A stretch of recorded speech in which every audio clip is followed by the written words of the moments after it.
So, fellas, and my hard R fellas that have joined the channel, did you know Nick Fuentes said he likes Stalin? We're still doing this, but this time I'm gonna do it a little differently. You're not gonna hear a whole lot of new information from this juke, but I'll be here to contextualize the claims made. What's gonna be extra fun about this video is that Coleman Hughes here invokes his classical liberalism, which is great. Now, as a classical liberal, I'll smack the black office face with his own classic liberalism. He also will call upon content creators to do actual journalism, which is great. or to put it differently, they need to be journalists. I'm gonna show clips after his clips to do the journalism he refused to do in his propaganda piece. Finally, this wouldn't be complete without the non-conservatives such as Coleman demanding the real conservatives do something about Fuentes. The only question now is, will the real conservatives, wherever they are, let it happen? Relax, Shillsmith. Before you start clucking about the political right, of which, by your own admission, you're not a part of, gatekeep Nick Fuentes, let's make sure you're exhibiting the fair and balanced journalistic inquiry that you'll be femininely and passively aggressively suggesting the right should do. Let's go! Fuentes launched his career as a college freshman in 2017 with a barely watched show called America First. In Fuentes' telling, he was a mainstream Republican in high school. Then Donald Trump's rise radicalized him against immigration, and the experience of being ostracized by fellow Republicans for questioning Israel radicalized him against Jews as a whole. Whatever the truth of this origin story, why is he saying from Fuentes' telling? And if the story is true, Fuentes has been creating political media for over a decade. People can see on my channel from this year alone how much further right I've moved. His political shift is very well documented. Let me show you his first political show where he calls himself a libertarian. I believe he's on the 16 side of 17 here, and he already has a figurine of himself. Hello everybody, I am Nicholas J. Fuentes. You're watching the Nicholas J. Fuentes Show.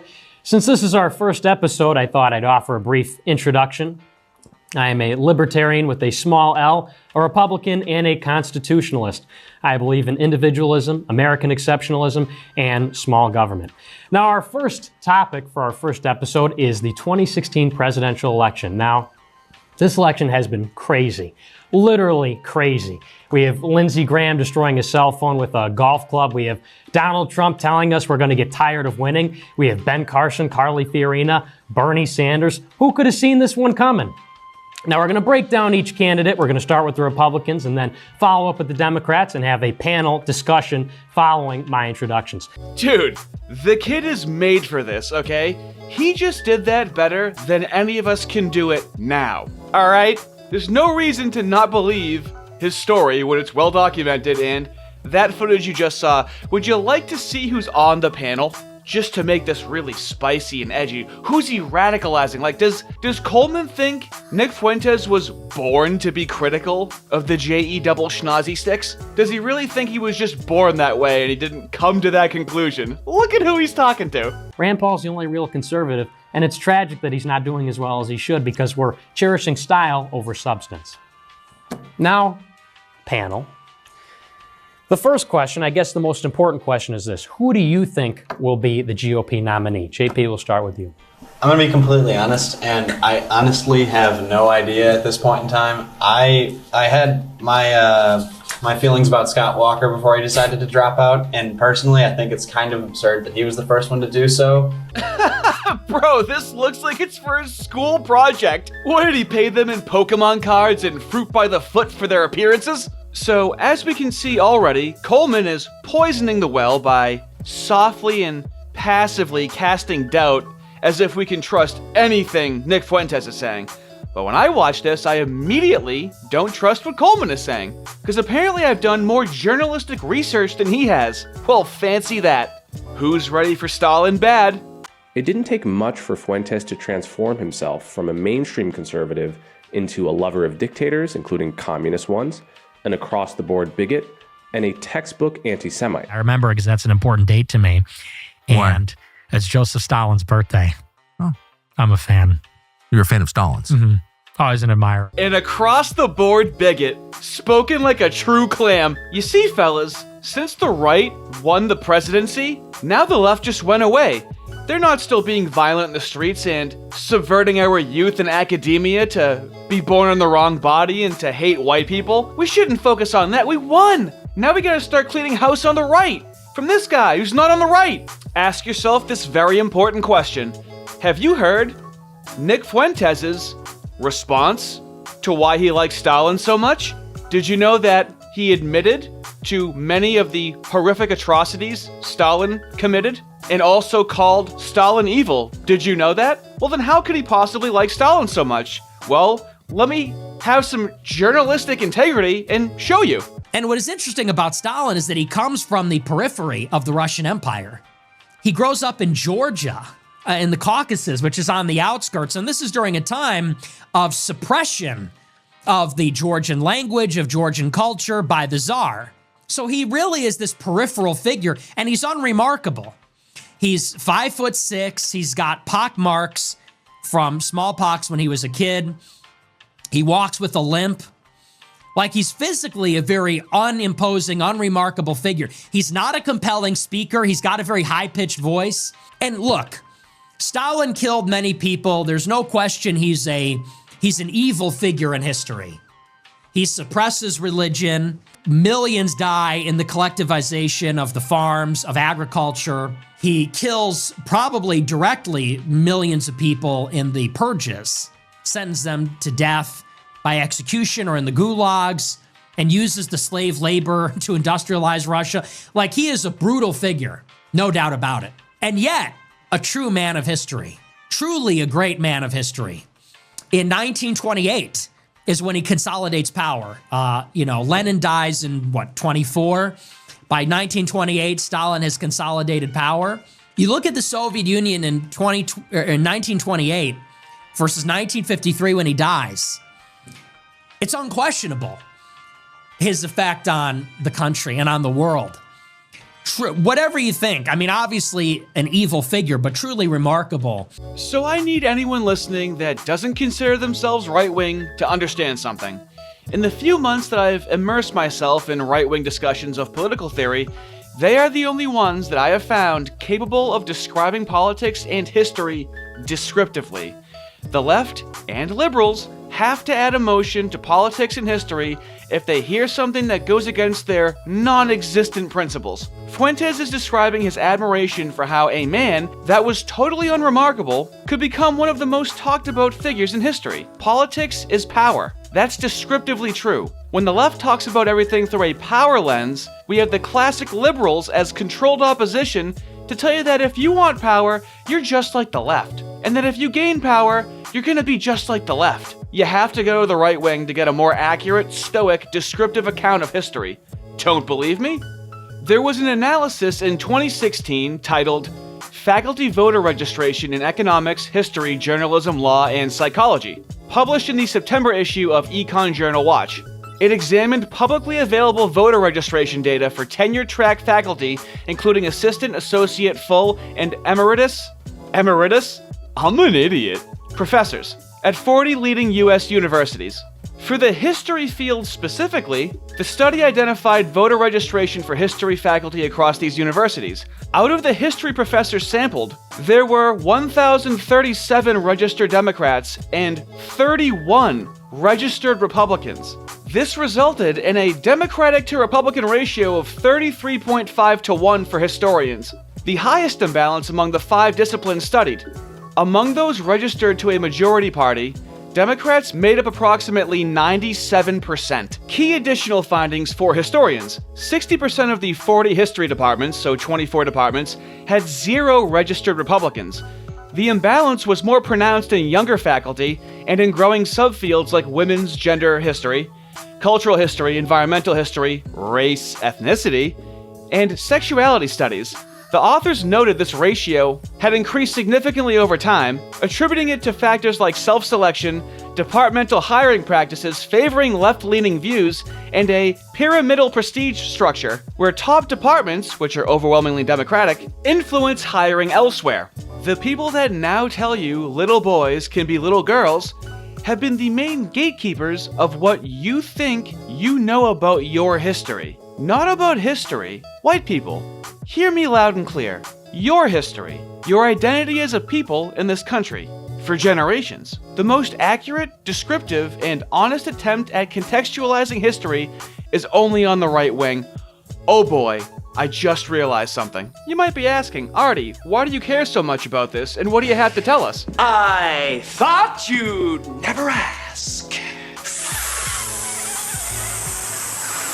I started making a short documentary March 29th of this year, realizing how much I've been lied to about history. Now let me tell this story the correct and historically accurate way. He has been removed from all historical record in connection to the Harlem race riots. Serendipitously, I made a video on Douglas Murray 2 weeks later on how he invokes the experts of history. Look, these guys are not historians, they're not knowledgeable. Leading me down such a wormhole, undoing everything I ever thought I knew, to the point where a month and a half later I released a video called White Racial Consciousness is Good, quickly molding me into One hell of a model American. I didn't become radicalized. I'm done being lied to, and I realized I've been lied to, and we've been lied to generationally, and I'm done with it. And I take great issue with people like Coleman so effeminately, just concern trolling like he's so worried about dangerous words and behaviors while the left does what they do. It's illegitimate. Wow. My soul feels 10 pounds lighter. Thanks for coming to my sped talk. Back to the video. As he became more extreme, Fuentes began to experience what would become one of the most complete cancellations ever consummated in American culture. In his freshman year, he got harassed for wearing a MAGA hat on campus. After participating in the 2017 Unite the Right rally in Charlottesville, Virginia, his network dropped his show, and a deluge of death threats prompted him to drop out of Boston University. By early 2020, he had been banned from Twitch, Reddit, and YouTube. After he appeared at the January 6, 2021 riot, and there was no evidence that he actually entered the Capitol, Fuentes was banned from streaming on DLive, and his bank account was temporarily frozen by the Department of Justice as part of what it said was an investigation, though charges were never brought and his accounts were unfrozen months later. Now, Coleman, you'd have to ask yourself, are there worse, more dangerous people in the country that also haven't broken the law like Nick Fuentes, that have suffered this same kind of seemingly colluding effort to silence Nick Fuentes? Or is he the worst person in the country for the last decade, right? Coleman's a good critical thinker, right? I know his skin doesn't reflect that, but Coleman's a good critical thinker, right? So do you think Nick Fuentes is the worst? And is there anything suspicious about this level of cancellation to, 18, 20, 23-year-old? The only through line seems to be criticizing Israel, because I don't know what else it would be, or what else someone could do that's so bad. By the end of 2021, he had been placed on the TSA no-fly list, which is generally reserved for terrorists, as well as banned from Twitter, PayPal, Venmo, Patreon, Shopify, Stripe, Coinbase, and even Airbnb. Now, as a classical liberal, it's not hard for me to hold two thoughts in my head at once.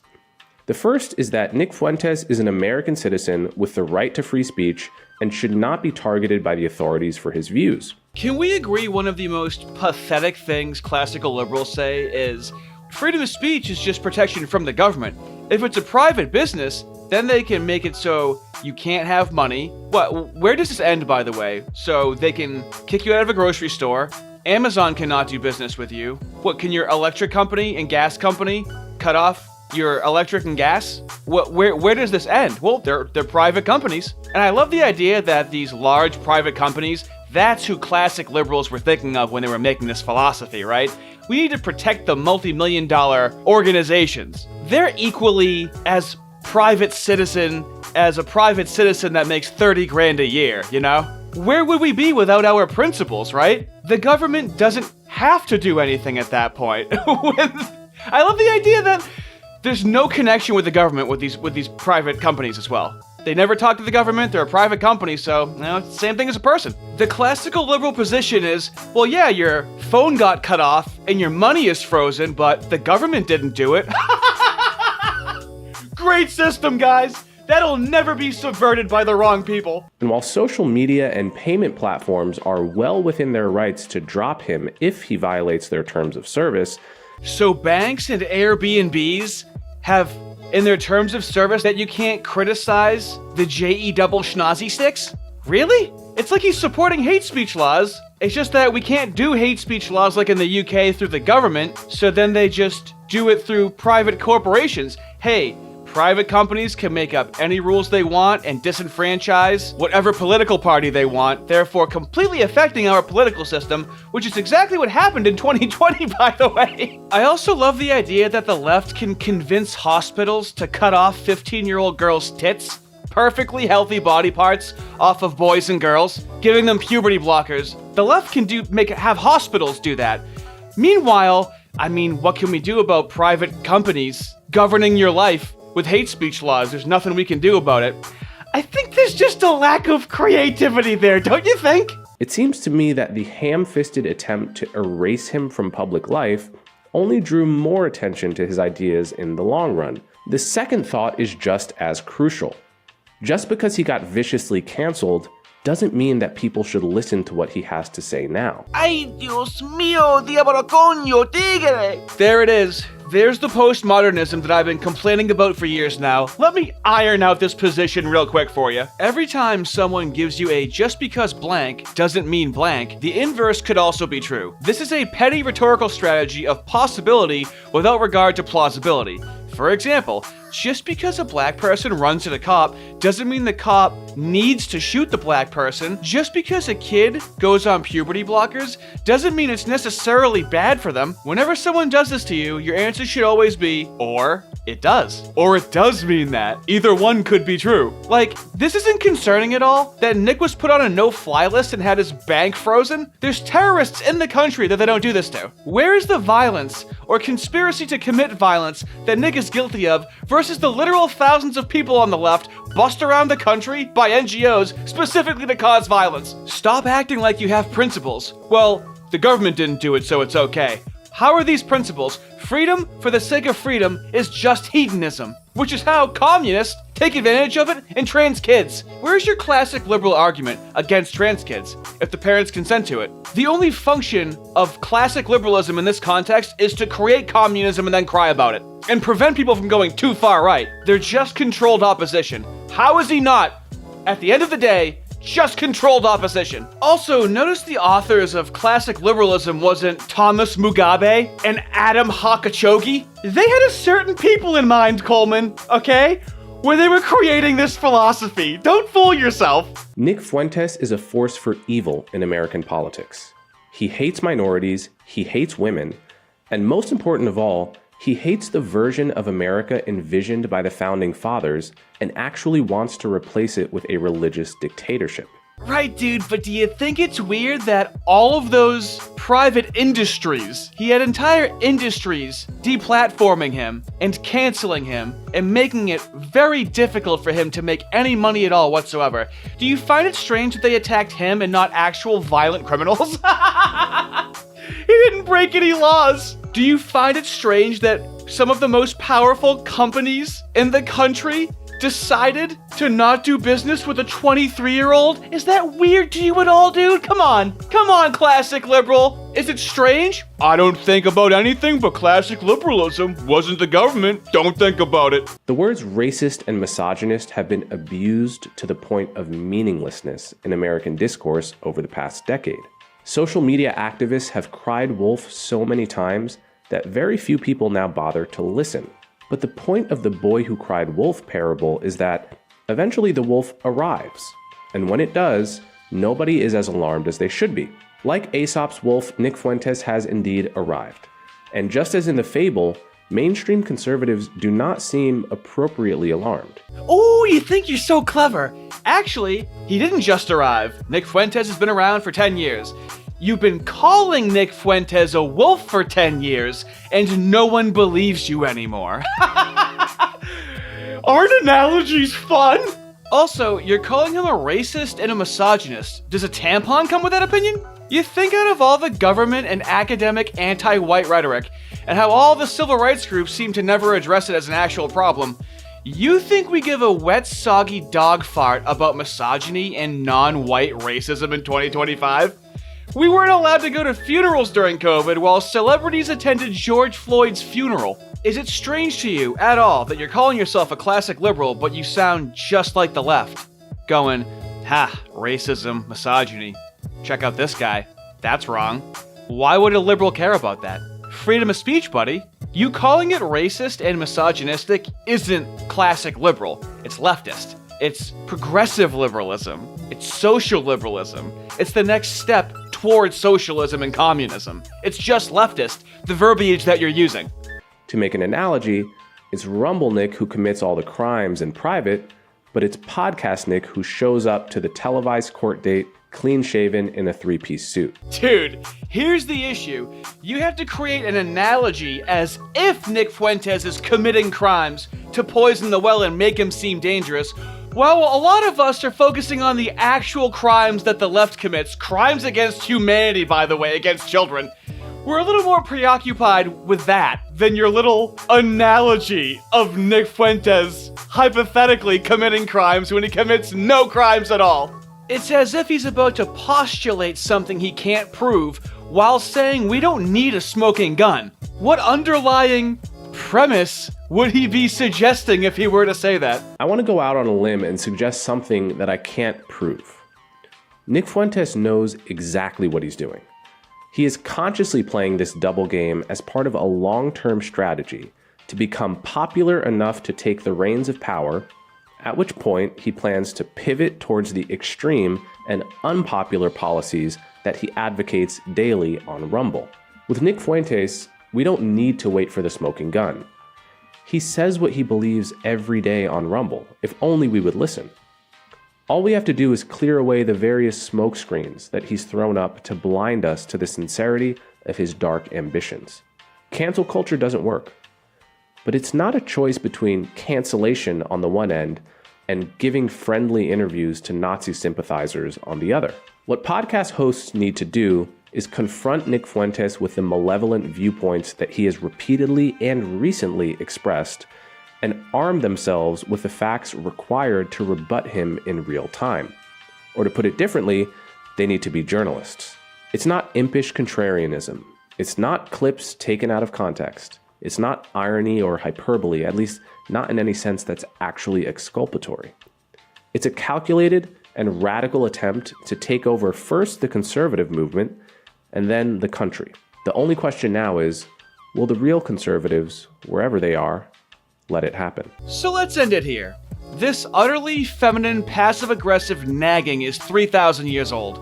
Notice how what we once thought was leftist terminology is now coming from the neocon centrist right once the right is in power. No constructive conversation is being attempted when you call someone a misogynist or a racist. It's just meant to shut down the conversation and castigate a target. Nick Fuentes, with all of his faults and flaws, is serving an unbelievably important cultural political purpose.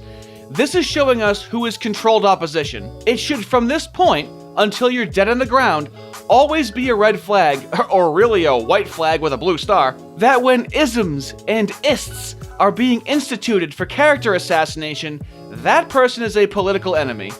The tricky part is that we're not in the UK, we're in America, baby. So they have to leverage private institutions to silence citizens. And we have the wolves in sheep's clothing classic liberals concerned trolling about responsible platforming. If you really cared about individual rights and free speech, in no universe would you equivocate that with financial institutions freezing the money in an individual's account over speech. The mocking will continue until morale improves.